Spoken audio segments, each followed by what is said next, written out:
सात भाइयों और एक बहन की अनोखी कहानी जिसे सुनकर लोगों के रोंगटे खड़े हो जाते हैं। तो दोस्तों, आप इस कहानी को पूरा जरूर सुने और इस चैनल को सब्सक्राइब जरूर कर ले। हजारों वर्ष पूर्व झारखंड के दक्षिणी छोटानागपुर की प्रसिद्ध सात भाइयों और एक बहन की कहानी पीढ़ी दर पीढ़ी हमारे पूर्वजों के द्वारा नई पीढ़ी को बताई जाती है।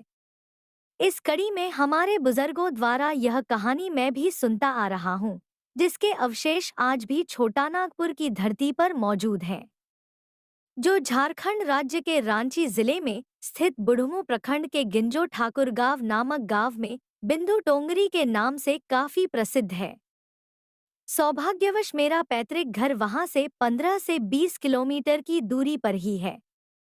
मुझे जब पता चला कि मेरी दादी और दादाजी जिस कहानी को सुनाया करते थे, उसके अवशेष आज भी मौजूद हैं, तब से मुझे उक्त स्थल में जाने की तीव्र लालसा होने लगी थी। जब मैं उस स्थान पर गया तो एक बुजुर्ग जिनका नाम मुन्नीलाल के द्वारा मुझे पूरे बिंदु टूंगरी का भ्रमण कराया गया और इस कहानी से संबंधित सारे अवशेषों को दिखलाया गया एवं इस कहानी की संपूर्ण जानकारी विस्तार से बतलाई गई। उन्होंने उस स्थान को भी दिखाया जहां सातों भाइयों ने अपने अपने तीर को धार प्रदान किया था और अपनी बहन पर तीर चलाया था।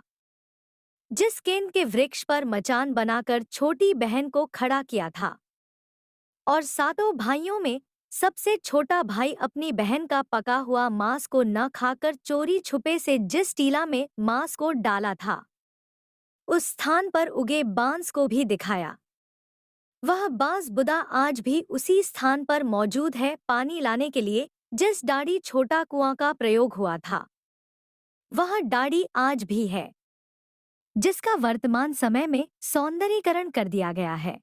यह सत्युगी कहानी इस प्रकार है। एक राजा के 7 बेटे और एक बेटी थी, जो खुशी खुशी अपना जीवन बिता रहे थे।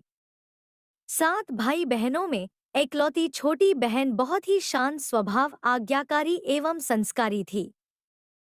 उनमें सबसे बड़े भाई का विवाह हो चुका था। सातों भाइयों में सबसे छोटा भाई एक आंख से अंधा था। छोटे भाई के दिल में अपनी इकलौती बहन के लिए बड़ा प्यार एवं लगाव था।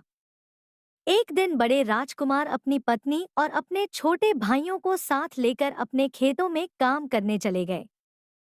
चूंकि उस जमाने में खेती बाड़ी आपसी सहयोग से हुआ करते थे, सभी लोग खेतों में काम करने जाने से पहले अपनी छोटी बहन को खाना बनाने का आदेश देकर घर से निकलते हैं। सातों राजकुमार की बहन अकेले घर पर खुशी खुशी सबके लिए खाना बनाने के लिए जंगल से सरौटी साग को तोड़ कर लाती है और बड़े प्यार से सरौटी साग की सब्जी बनाने से पहले बैठी सब्जी, फल आदि काटने का औजार से साग को काटने लगती है। इसी दौरान वह अपनी उंगली भी काट बैठती है और रक्त की एक तेज धार निकलने लगती है, जिससे उसका पूरा हाथ खून खून हो जाता है।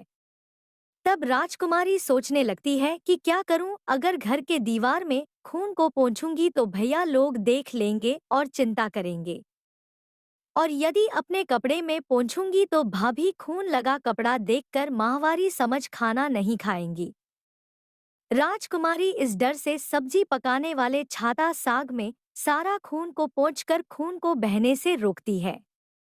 फिर इसी खून लगे साग को सब्जी बनाती है। जब उसके सारे भाई और भाभी अपने खेतों से लौटते हैं, तो छोटी बहन हमेशा की तरह सभी के लिए साफ थाली में खाना और मिट्टी के लोटे में पीने के लिए पानी देती है, और सभी एक साथ खाना खाते हैं और पके हुए साग को खाकर खाने की जमकर तारीफ करते हैं। और वे सब अपनी बहन से पूछते हैं कि बहन, तुम्हारे द्वारा बनाया हुआ यह साग बहुत बार खाए हैं, परंतु आज की बनी सब्जी का स्वाद बहुत ही अद्भुत लगा।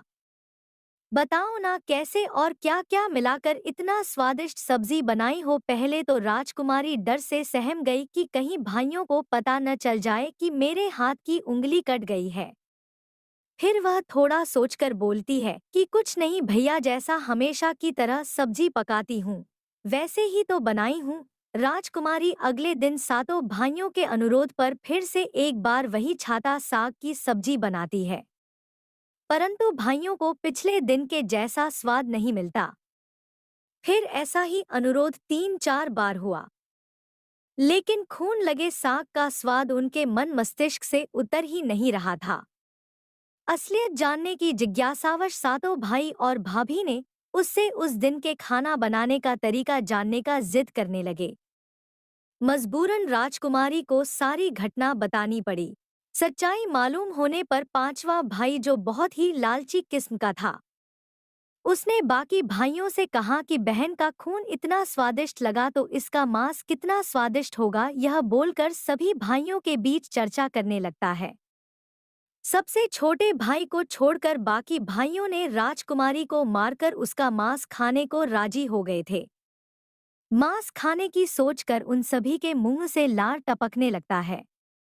भाइयों के मन में स्वादिष्ट खाना खाने के लिए वे कितना लालची बन गए, इसका आभास राजकुमारी को हो गया कि किस प्रकार उसके भाई उनकी मांस खाने की लालसा रखते हैं। एक दिन सातों भाई शिकार खेलने के बहाने राजकुमारी को लेकर घने जंगल में लेकर जाते हैं, जहां पूर्व से निर्मित 4 केन के वृक्षों पर बने मचान के नीचे पहुंचते हैं, जिस पर अपनी बहन को यह झूठ बोलकर चढ़ने के लिए बोलते हैं कि इस मचान पर जंगली जानवर तुम पर हमला नहीं कर सकेंगे। इस प्रकार सातों भाई अपनी बहन को मचान पर बैठाकर अपना अपना धनुष लेकर शिकार करने का ढोंग करके चले जाते हैं। तब राजकुमारी को पूरा आभास हो चुका था कि आज उसका आखिरी दिन है, लेकिन वह चाहती थी कि उनके भाइयों की इच्छा पूर्ण हो, इसलिए भी वह मचान में जाकर बैठ जाती है। फिर सभी भाई केन के वृक्ष पर बने मचान से कुछ दूरी पर स्थित टोंगरी छोटा पहाड़ पर अपने अपने धनुषबाण के साथ पहुंचते हैं और एक चट्टान पर बारी बारी से अपने बाणों को तेज धार प्रदान करते हैं। टोंगरी के ऊपर सबसे पहले बड़ा भाई अपने तीर को चट्टान में धार करता है और अपनी बहन पर धनुष से निशाना लगाकर तीर छोड़ता है। तभी राजकुमारी पूरी बातों को समझ जाती है कि भाइयों का क्या इरादा है और अपनी मातृभाषा में गीत को गाने लगती है। बिंदु बिंदु दादा, छाती ताइक ताइक, अर्थात जान से मारना ही है। दादा साहब, तो तीर को सीधे मेरे छाती में वार करो, इधर उधर तीर क्यों चला रहे हो। फिर सभी भाई बारी बारी से अपने तीर के धार को तेज करते हैं और राजकुमारी पर निशाना लगाकर तीरों को छोड़ते हैं।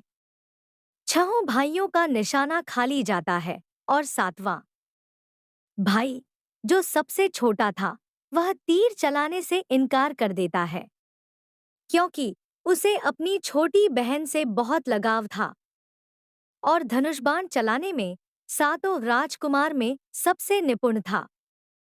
राजकुमारी जानती थी कि उनके सातों भाइयों में सबसे छोटा भाई दादा बाकियों की तरह लालची नहीं है।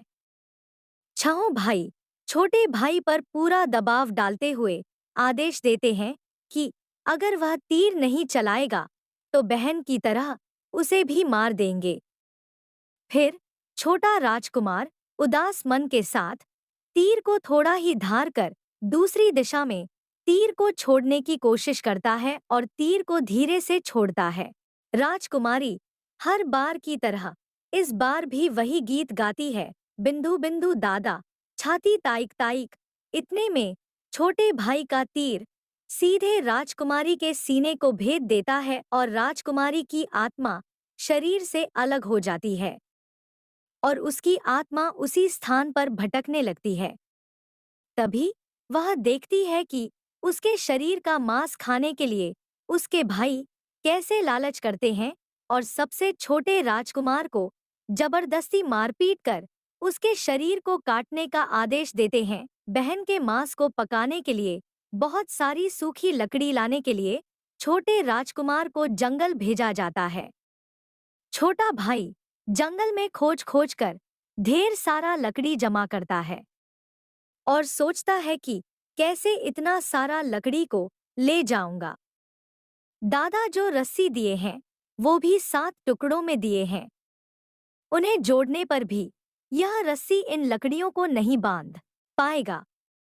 देर होने के डर से राजकुमार उदास होकर रोने लगता है और उसके आंखों से आंसू धरती में गिरने लगता है। वह अपनी बहन को याद करके रो ही रहा होता है कि तभी एक नाग देवता वहां आते हैं और पूछते हैं कि क्यों रो रहे हो राजकुमार। वह इधर उधर देखता है किंतु कोई भी नजर नहीं आता है। फिर राजकुमार को नाग देवता दिखते हैं और राजकुमार नाग देवता को अपनी पूरी आपबीती सुनाते हैं। फिर नाग देवता उसे कहते हैं कि मैं लकड़ी में रस्सी की भांति लिपट जाता हूँ और तुम जैसे ही लकड़ी वहां रखोगे तो मैं धीरे से निकल जाऊंगा। और राजकुमार ऐसा ही करते हैं। सभी बड़े भाई यह देखकर चकित रह जाते हैं कि कैसे उनका छोटा भाई रस्सी के 7 टुकड़े होने के बावजूद भी जंगल से इतना सारा लड़की लेकर आता है। तत्पश्चात वे लोग अपने छोटे भाई को पानी लाने के लिए एक घड़ा में 7 छेद कर भेज देते हैं। छोटा राजकुमार पानी लाने के लिए एक डाढ़ी छोटा कुआं में जाता है और घड़े में पानी भरता है, परंतु उसमें छेद होने के कारण सारा पानी गिर जाता है और राजकुमार वहीं बैठकर सोच सोच कर रोने लगता है कि बिना पानी के वापस जाऊंगा तो बड़े भैया लोग मारपीट करेंगे। यह सारी घटना को दाढ़ी के मेंढक, केकड़ा और मछली सुन व देख रहे थे और वे तीनों राजकुमार को रोता देखकर पूछते हैं कि क्यों रो रहे हो। फिर राजकुमार उन्हें अपनी आपबीती को विस्तार से बतलाता है और कहता है कि मैं अपनी प्यारी बहन के शरीर का मांस कैसे खा सकता हूँ, नहीं खाऊंगा तो बड़े भैया लोग मारपीट करेंगे। तब मेंढक कहता है कि तुम परेशान मत हो, हम सब मेंढक घड़ा के छेद में चिपक जाते हैं। फिर मछली और केकड़ा बोलते हैं कि तुम हमें लेकर चलो, तुम्हारे भाई जब राजकुमारी के मांस को खाएंगे तब तुम मछली को खाना और जब वे हड्डी को। छोटा राजकुमार पानी लाने के लिए एक डाढ़ी छोटा कुआं में जाता है और घड़े में पानी भरता है, परंतु उसमें छेद होने के कारण सारा पानी गिर जाता है और राजकुमार वहीं बैठकर सोच सोच कर रोने लगता है कि बिना पानी के वापस जाऊंगा तो बड़े भैया लोग मारपीट करेंगे। यह सारी घटना को दाढ़ी के मेंढक, केकड़ा और मछली सुन व देख रहे थे और वे तीनों राजकुमार को रोता देखकर पूछते हैं कि क्यों रो रहे हो। फिर राजकुमार उन्हें अपनी आपबीती को विस्तार से बतलाता है और कहता है कि मैं अपनी प्यारी बहन के शरीर का मांस कैसे खा सकता हूँ, नहीं खाऊंगा तो बड़े भैया लोग मारपीट करेंगे। तब मेंढक कहता है कि तुम परेशान मत हो, हम सब मेंढक घड़ा के छेद में चिपक जाते हैं। फिर मछली और केकड़ा बोलते हैं कि तुम हमें लेकर चलो, तुम्हारे भाई जब राजकुमारी के मांस को खाएंगे तब तुम मछली को खाना और जब वे हड्डी को। कि इस बांस का आवाज इतना सुंदर है, यदि केंद्रा बनाएंगे तो कितना मधुर आवाज निकलेगा। और जोगी इस बांस से एक सुंदर केंद्रा का निर्माण करता है। इस केंद्रा से इतनी मधुर ध्वनि निकलती है कि जोगी जहां जहां भी इसे बजाता है, इसके ध्वनि से लोग मंत्रमुग्ध हो जाते थे। एक दिन जोगी घूमते घूमते बड़े राजकुमार के घर पहुंचता है और अधिक धन के लालच में जोगी जोर जोर से केंद्रा बजाना शुरू करता है, परंतु इस बार केंद्रा का मीठा सुरीला स्वर कर्कश हो जाता है और जब भी जोगी कुछ नया धुन बजाने की कोशिश करता है, बार बार एक ही धुन निकलता है, ना बाज रे केंद्रा, ई तो लगो मोर दुश्मन कर घर। बार बार यही धुन निकलने पर बड़ा राजकुमार मारपीट कर जोगी को अपने घर से भगा देता है। ऐसे ही घूमते घूमते जोगी हर भाई के घर जाता है, लेकिन हर बार की भांति वही धुन ना बाज रे केंद्रा, ई तो लगो मोर दुश्मन कर घर बजाता है। यह धुन सुन सारे भाई जोगी को डांट-डपट कर भगा देते हैं। सबसे अंत में जोगी छोटे राजकुमार के घर पहुंचता है। छोटे भाई के घर के आंगन में प्रवेश करते ही केंद्रा खुद ही बजने लगता है। जोर जोर से बाज रे केंद्रा, ई तो लगो मोर छोट भैया कर घर। बड़ा ही मधुर मीठे स्वर का धुन सुनकर छोटा राजकुमार चंद्राकर मोहित हो जाता है। और यह धुन सुनकर छोटे राजकुमार से रहा नहीं गया और जोगी से केंद्रा की मुंह मांगी सोने की मोहरें देकर उसे खरीद लेता है तथा जोगी को अच्छे से मेहमान नवाजी कर अच्छे से विदा कर दिया जाता है। धीरे धीरे समय बीतता है और छोटे राजकुमार अपने काम से कुछ दिनों के लिए बाहर जाते हैं। जब वह वापस लौटता है तो देखता है कि उसका कमरा बहुत सुंदर ढंग से सजा हुआ है और घर के सारे बर्तन अच्छे तरीके से रखे हुए हैं। तब छोटा राजकुमार सोचता है कि हमेशा मेरे कमरे की साफ सफाई घर के नौकर करते हैं, लेकिन कभी भी इतना सुंदर सजाया नहीं गया है। फिर राजकुमार अपने नौकरों से पूछताछ करते हैं कि मेरे कमरे को इतना सुंदर किसने सजाया है। नौकरों के मना करने पर राजकुमार सोचते हैं शायद कोई भाभी आई होगी और मेरे कमरे को सजा कर गई होगी। जब भी राजकुमार घर से बाहर काम के लिए जाते, यही घटना हर बार देखने को मिलती और लगातार होने के कारण राजकुमार के मन में जानने की जिज्ञासा उमड़ने लगी कि आखिर मेरे घर को इतने सुंदर ढंग से कौन सजावट करता है। वह अपने भाइयों तथा भाभियों से भी पूछता है और वे लोग भी सजावट करने की बात से साफ मना कर देते हैं। एक दिन राजकुमार सच्चाई पता लगाने के लिए किसी काम का बहाना कर बाहर जा रहे हैं बोलकर निकलते हैं और छुपकर पुनः वापस आकर अपने कमरे में रखे खजूर के गोल मोड़े हुआ चटाई के अंदर छुप जाते हैं। कुछ समय इंतजार के बाद राजकुमार देखते हैं कि एक खूबसूरत सी लड़की केंद्रा से निकलकर कमरे के अंदर आती है और सारे कमरे की साफ सफाई कर वापस उसी केंद्रा में समा जाती है।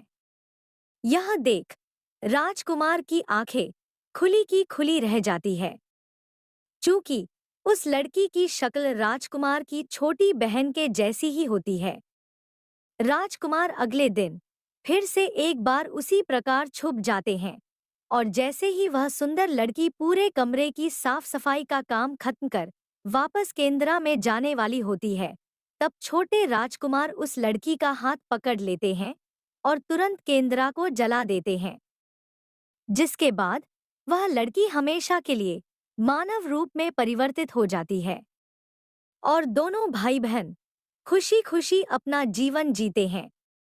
आज भी हर गांव में आषाढ़ी पूजा के दिन बकरा कटता है और पूरे गांव के घरों में प्रसाद स्वरूप बकरा का मांस खाया जाता है और सतबैनी नामक पूजा स्थान पर वहीं सरौटी साग को चढ़ाया जाता है। तो दोस्तों, आपको यह कहानी कैसी लगी कमेंट में जरूर बताएं और चैनल को सब्सक्राइब भी कर ले।